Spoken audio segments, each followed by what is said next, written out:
Hello friends, कैसे हैं आप सब। आप सभी का आपके अपने YouTube channel sociology with Sangeeta में मैं संगीता स्वागत करती हूं। और इस चैनल के माध्यम से हम लोग सोशियोलॉजी के कम्पिटिटिव एग्जाम की प्रिपरेशन करते हैं। आपको इस चैनल में 2 क्लासेस मिलेंगी, जिसमें मॉर्निंग की क्लास में हम लोग झारखंड सहायक आचार्य और बिहार स्टेट के सोशियोलॉजी का सिलेबस को कवर कर रहे हैं। और इवनिंग की क्लास में हम लोग कवर कर रहे हैं झारखंड लेडी सुपरवाइज़र के जो सिलेबस है उसको यूनिट वाइज, टॉपिक वाइज और एमसीक्यू को कवर कर रहे हैं। मॉर्निंग में आपको क्लास 8 AM में मिलेगी और इवनिंग में आपको क्लास 8 PM में मिलेगी। तो आप लोग चैनल के साथ बने रहिए और अपने सोशियोलॉजी की प्रिपरेशन कर स्टार्ट कीजिए। तो देखिए, आज का जो हमारा क्लास है वो है राज्य राजनीति और विकास। तो ये जो टॉपिक है ये आपका हेल्प करेगा झारखंड लेडी सुपरवाइज़र का यूनिट 8 और यूनिट 16 में आपको पढ़ना है राजनीतिक व्यवस्था, यानी पॉलिटिकल सिस्टम को पढ़ना है। तो उसी के अंतर्गत आपको राजनीतिक व्यवस्था के विभिन्न प्रकार, शक्ति, किस प्रकार से अधिकार दिए गए हैं, राजनीतिक समाजीकरण क्या है, नौकरशाही क्या है, इन सभी को पढ़ना होगा। और साथ ही साथ अधिकारी तंत्र जो है वो नौकरशाही के अंतर्गत आ गया। लोक नीति क्या है, राष्ट्र क्या है, राज्य क्या है, अंतर्राष्ट्रीय विकास संगठन क्या है, ये उसके बाद आपका गुट, धर्म, क्षेत्र आंदोलन, गैर सरकारी संगठन, आरक्षण और राजनीति आदि। इस प्रकार के क्वेश्चन जो आपका टॉपिक है उससे किस प्रकार के क्वेश्चन पूछे जाएंगे उसको हम लोग आज के क्लास में कवर करेंगे। क्लास अगर आपको हेल्पफुल लगे तो ज़रूर इसे लाइक करें, अपने दोस्तों के भी शेयर करें और मेरे चैनल पर नए तो प्लीज़ सब्सक्राइब करना ना भूलें। और साथ ही साथ वैसे स्टूडेंट्स जो सोशियोलॉजी का पेड ग्रुप से जुड़ना चाहते हैं, जो नोट्स को परचेज करना चाहते हैं, उसका प्रोसेस डिस्क्रिप्शन बॉक्स में दिया हुआ है या फिर जो कॉन्टैक्ट नंबर दिया हुआ है आप उससे कांटेक्ट करके नोट्स को परचेज कर सकते हैं। तो चलिए क्लास को हम लोग एक एक करके स्टार्ट करते हैं। तो देखिए क्या बोला जा रहा है कि सबसे पहला क्वेश्चन कि सत्ता का वैधानिक, परंपरागत तथा करिश्माई इन तीनों श्रेणियों में किसने विभाजित किया है। यानी सबसे पहले तो हमको समझना पड़ेगा कि सत्ता के 3 आधार किसने बताए, वैधानिक, परंपरागत तथा करिश्माई। तो ये किनके द्वारा बोला गया है, मैक्स वेबर जी के द्वारा। पारंपरिक जो सत्ता है उसका आधार होता है चिरकालिक विश्वास व्यवस्था से। करिश्माई सत्ता होती है जिसका आधार कोई व्यक्ति के विलक्षण प्रतिभा से होता है, जबकि जो वैधानिक सत्ता है उसका आधार तार्किकता यानी लॉजिक लगा के। जो करिश्माई सत्ता जैसे महात्मा गांधी जी में, तो वो जो बोलते थे उनको हजारों लोग उनके बातों को फॉलो करते थे। जैसे बिरसा मुंडा हो गए तो उनके अनुयायी कितने सारे लोग हो गए। तो ये सभी किसके अंतर्गत आ जाएंगे, करिश्माई सत्ता के अंतर्गत। मतलब हो गया कि सत्ता के 3 प्रकार किनके द्वारा बताया गया, तो मैक्स वेबर जी के द्वारा। और कहीं आपको ऐसा भी क्वेश्चन दे सकता है कि 4 ऑप्शन दे दे कि इनमें से कौन सा नहीं है, तो 3 याद रखना होगा। वो 3 है पारंपरिक सत्ता, करिश्माई सत्ता और तार्किक वैधानिक सत्ता। नेक्स्ट क्वेश्चन है कि अधिकारी तंत्र विमुक्तिकरण की अवधारणा किनके द्वारा दी गई है। तो अधिकारी तंत्र विमुक्तिकरण की अवधारणा आइजन टॉड जी के द्वारा दी गई है, SN आइजन टॉड जी के द्वारा दी गई है। ठीक है, उसको बोला जाता है डीब्यूरोक्रेटाइजेशन। क्या बोला था, डीब्यूरोक्रेटाइजेशन। नेक्स्ट क्वेश्चन है कि आर वालिस के अनुसार 3 व्यापक श्रेणियां, विश्व स्वीकृत आंदोलन, विश्व अस्वीकृत आंदोलन और विश्व समावेशित आंदोलन निम्नलिखित में से किसके साथ संबंध है। तो ये आपका किसके साथ है, ये आर वालिस जी के द्वारा दिया गया है। 3 व्यापक श्रेणियों के अंतर्गत आता है और यह नव धार्मिक आंदोलन के अंतर्गत आएगा, जिसमें विश्व स्वीकृत आंदोलन, विश्व अस्वीकृत आंदोलन और विश्व समावेशित आंदोलन आएंगे। ये किस में आ जाएंगे, तो नव धार्मिक आंदोलन के अंतर्गत आ जाएंगे। नेक्स्ट क्वेश्चन है कि अधिकारी तंत्र से किन मूल्यों का ह्रास होता है। अधिकारी जो तंत्र है उससे हमारे परंपरागत मूल्यों का, सामाजिक मूल्यों का, आधुनिक मूल्यों का या राजनीतिक मूल्यों का ह्रास होता है। तो जो अधिकारी तंत्र जो नौकरशाही है इससे हमारे परंपरागत मूल्यों का ह्रास होता है। बौद्धिक तर्कना परकता कर्मचारियों को उन मूल्यों से अलग कर देती है जो मानव जीवन को अर्थ एवं लक्ष्य प्रदान करता है। ये नकारात्मक परिणाम भी है जो इस प्रकार के जो अधिकारी तंत्र है, इससे हमारा क्या हो रहा है, तो हमारे जो परंपरागत मूल्य हैं उनका ह्रास हो रहा है, वो नष्ट हो जा रहा है, और साथ ही साथ ये आत्महीन विशेषज्ञों को भी जन्म देने वाली एक व्यवस्था है। नेक्स्ट क्वेश्चन है कि पुनर्शक्तिकरण आंदोलन सिद्धांत ये किससे संबंधित है, तो ये वालेस से संबंधित है। किससे? वालेस से। नेक्स्ट क्वेश्चन है कि निम्नलिखित में से कौन सा सामाजिक आंदोलन का अनिवार्य लक्षण नहीं है। कोई भी सामाजिक आंदोलन होता है तो उसका अनिवार्य लक्षण नहीं की बात करें, तो पहले समझना होगा कि अनिवार्य लक्षण क्या है। तो सामूहिक लामबंदी, विचारधारा, परिवर्तन की ओर दिशा, ये सारे तो इसके लक्षण है। लेकिन जो क्रांति है ये सामूहिक आंदोलन का अनिवार्य लक्षण नहीं है, क्योंकि क्रांति क्या होता है कि क्रांति में हम क्या करते हैं कि कोई जब भी क्रांति होता है तो कोई जो व्यवस्था है, चाहे वो सामाजिक व्यवस्था हो या फिर कोई भी औद्योगिक क्षेत्र में हो, आर्थिक क्षेत्र में हो, तो उसमें जो तुरंत जो परिवर्तन लाना हो तब क्रांति होती है। क्रांति के फलस्वरूप वहाँ पे हमें परिवर्तन जो है वो तुरंत देखने को मिलता है। नेक्स्ट क्वेश्चन है कि शक्ति व्युत्पन्न होती है, तो शक्ति कहाँ पे होती है, तो शक्ति सत्ता में होती है। और सत्ता को क्या बोला जा रहा है? प्राधिकार बोला जा रहा था। अगर प्राधिकार आता है तो इसका मतलब क्या हुआ कि सत्ता के बारे में बात की जा रही है। नेक्स्ट क्वेश्चन है कि सत्ता की प्रभुता का अर्थ क्या है, तो ये जो क्वेश्चन है ये सत्ता जो है ये प्रभुता से संबंधित नहीं है, सत्ता की प्रभुता से ये संबंधित नहीं है। ऑप्शन नंबर आपका डी हो जाएगा। नेक्स्ट क्वेश्चन है कि सर्वाधिक धनी व्यक्ति के लिए निम्नलिखित में से कौन सी अवधारणा प्रासंगिक है। नेतृत्व, अभिजन, शक्ति या उपयुक्त में से कोई नहीं। तो जिसके पास बहुत अधिक सत्ता है उसके पास क्या बोला जा रहा है, नेतृत्व एवं शक्ति का संबंध व्यक्ति की संपन्नता से नहीं तथा अभिजन की श्रेणियों में वे व्यक्ति आते हैं जो समाज में मूल्यों में, जिसके पास क्या होता है कि बहुत ज़्यादा संपत्ति होती है, उनका स्थान समाज में ऊंचा होता है, तो वो सब किसके अंतर्गत आ जाएंगे? अभिजन वर्ग के अंतर्गत आ जाएंगे। नेक्स्ट क्वेश्चन है कि नेतृत्व किस प्रकार की प्रक्रिया है, तो नेतृत्व जो है ये दो मार्गीय यानी दुमुखीय प्रक्रिया है जो अनुयायी नेता के व्यवहार को उतना ही प्रभावित करता है जितना नेता उनके व्यवहार को प्रभावित करते हैं।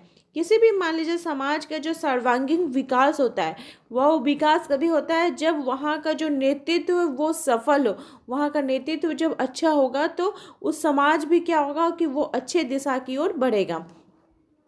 नेक्स्ट क्वेश्चन है कि निम्नांकित में से कौन सा भारत में क्षेत्रवाद को जन्म देने वाला कारक है, तो भारत में जो क्षेत्रवाद है उसको जन्म देने में शिक्षा का विस्तार, बेकारी की समस्या, क्षेत्रीय संस्कृति का श्रेष्ठ मानना या उपयुक्त सही। तो क्षेत्रवाद मतलब कोई हम जिस जगह पर रह रहे हैं उस जगह पे उस एरिया को हम ज़्यादा इम्पोर्टेंट देंगे, तो ये आपका ऑप्शन हो जाएगा क्षेत्रीय संस्कृति को श्रेष्ठ मानना। सत्ता का अर्थ क्या है, तो सत्ता का अर्थ क्या है? वैध सत्ता। सत्ता वैधानिक शक्ति है जिसका पालन व्यक्ति स्वेच्छा से करता है। सत्ता का संबंध पद या परिस्थिति से होता है, जबकि जो शक्ति है ये व्यक्ति से होती है। सत्ता क्या है? ये पावर से रिलेटेड है, ठीक है। सत्ता सदैव संस्थाकृत होती है अतः विशिष्ट रूप से ये मूल्यवान भी समझी जाती है। नेक्स्ट क्वेश्चन है कि किसने भारतीय राजनीति पर लिखी गई उनकी पुस्तक में भ्रष्टाचार और अपराधिता की उभरती राजनीतिक संस्कृति की आलोचना की है, तो रजनी कोठारी ने भारत के सुप्रसिद्ध राजनीतिक विज्ञानी, राजनीतिक सिद्धांतकार, शिक्षाविद तथा लेखक थे। उन्होंने अपनी पुस्तक पॉलिटिक्स इन इंडिया किनका है, तो रजनी कोठारी का है, जो कि 1970 में लिखी गई थी, में भारतीय राजनीति को समझने का तर्कपूर्ण मॉडल पेश किया है। इसमें उन्होंने भ्रष्टाचार और अपराधिता की उभरती राजनीतिक संस्कृति की आलोचना की है। उनकी अगर अन्य इम्पोर्टेंट बुक्स की तरफ देखा जाए तो उनकी अन्य इम्पोर्टेंट बुक्स है caste in Indian politics and the people in search of a human India, rethinking democracy. ये किनकी है, तो रजनी कोठारी जी की है। नेक्स्ट क्वेश्चन है कि नौकरशाही की आवश्यक विशेषताएं क्या है, तो नौकरशाही की आवश्यक विशेषताएं यहाँ पे आपके 4 ऑप्शन दिए गए हैं। शक्ति का पदानुक्रम, असीमित शक्ति, संचार की वाहिका, अधिकारियों के मध्य अनौपचारिक संबंध। तो पद सोपान पद्धति या शक्ति का जो पदानुक्रम है, ये संचार की वाहिका, कार्य करने की निर्धारित प्रक्रिया, भर्ती व पदोन्नति, योग्यतानुसार निर्णय, औचित्य आधार पर, कार्य आधारित निर्धारित वेतन आदि, ये सब क्या है, तो नौकरशाही की प्रमुख विशेषताएं हैं। मैक्स वेबर ने किसकी अवधारणा दी है, तो नौकरशाही की अवधारणा दी है। उनके अनुसार नौकरशाही तार्किक एवं विवेकशील नियम पर आधारित होती है। इसमें लिखित नियम होते हैं, इसमें अधिकार, सत्ता तथा दायित्वों का जो है वो संस्थानात्मक विभाजन होते हैं। मतलब कि जिसका जैसा क्वालिटी होगा, जिसकी जैसे क्वालिफिकेशन होगी, उस हिसाब से उसका अपना पोस्ट पे वो रहता है। जिसका उद्देश्य कोई भी औद्योगिक संस्था हो, कोई भी व्यापारिक संस्था, राजनीतिक, धार्मिक, शैक्षणिक या किसी भी प्रकार का जो संगठन है उसको सही ढंग से चलाना है। ठीक है, ये स्कूल के क्षेत्र में भी रह सकता है, ऑफिस के क्षेत्र में भी हम इसे देख सकते हैं। नेक्स्ट क्वेश्चन है कि कंबोडिया में कौन सा सत्तारूढ़ दल 20वीं सदी में सामूहिक नरसंहार से संबंधित है। तो कंबोडिया में बात की जा रही है, तो यहाँ पे आपके 4 ऑप्शन है। इसमें खमेर रूज जो है वो सत्तारूढ़ दल यानी 20वीं सदी में सामूहिक नरसंहार से संबंधित है।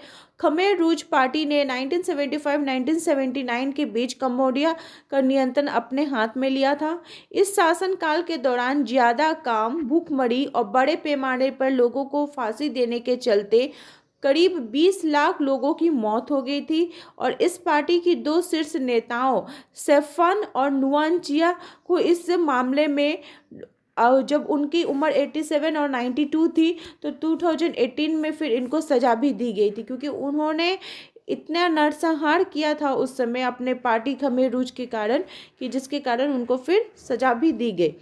नेक्स्ट क्वेश्चन है कि निम्नलिखित में से कौन सी राज्य की एक आवश्यक विशेषता नहीं है। ठीक है, तो सिविल सोसाइटी जो है ये राज्य की एक आवश्यक विशेषता नहीं है, जबकि राज्य के लिए हमें क्या चाहिए, तो भू क्षेत्र चाहिए, जनता, सरकार और संप्रभुता का होना चाहिए। राज्य अपने प्रकार्यों को सरकार द्वारा पूरा करता है।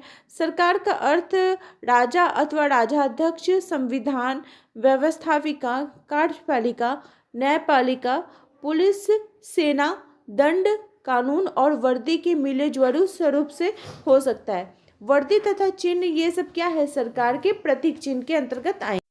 क्वेश्चन नंबर 17 पूछा जा रहा है कि किसने अनुभाविक अध्ययन के आधार पर तर्क प्रस्तुत किया कि अनौपचारिक संबंध नौकरशाही में एक महत्वपूर्ण भूमिका निभाते हैं।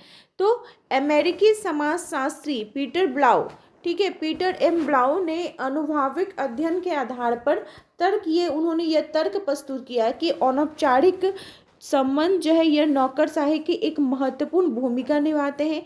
ये प्रमुख रूप से औपचारिक संगठनों, सामाजिक गतिशीलता, व्यवसायिक संरचना और विनिमय सिद्धांत के प्रति किए गए अपने योगदानों के लिए जाने जाते हैं।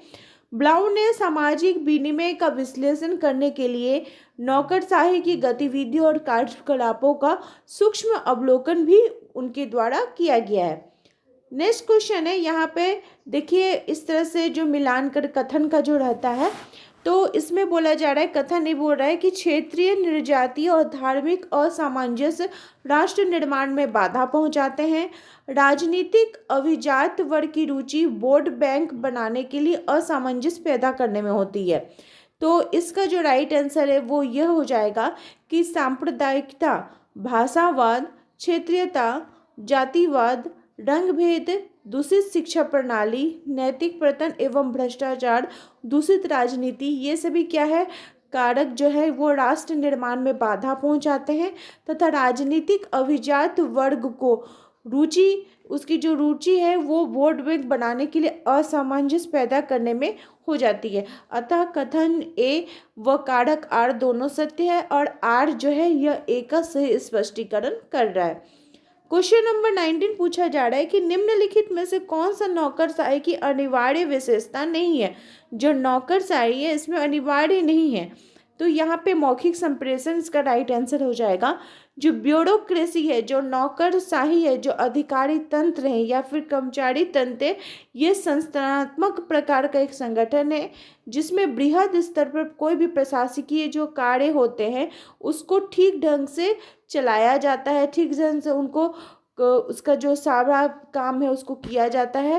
तो इसमें व्यक्ति के कार्यों का जो समन्वय है वो किया जाता है। तो मौखिक संप्रेषण नौकरशाही की अनिवार्य विशेषता नहीं है।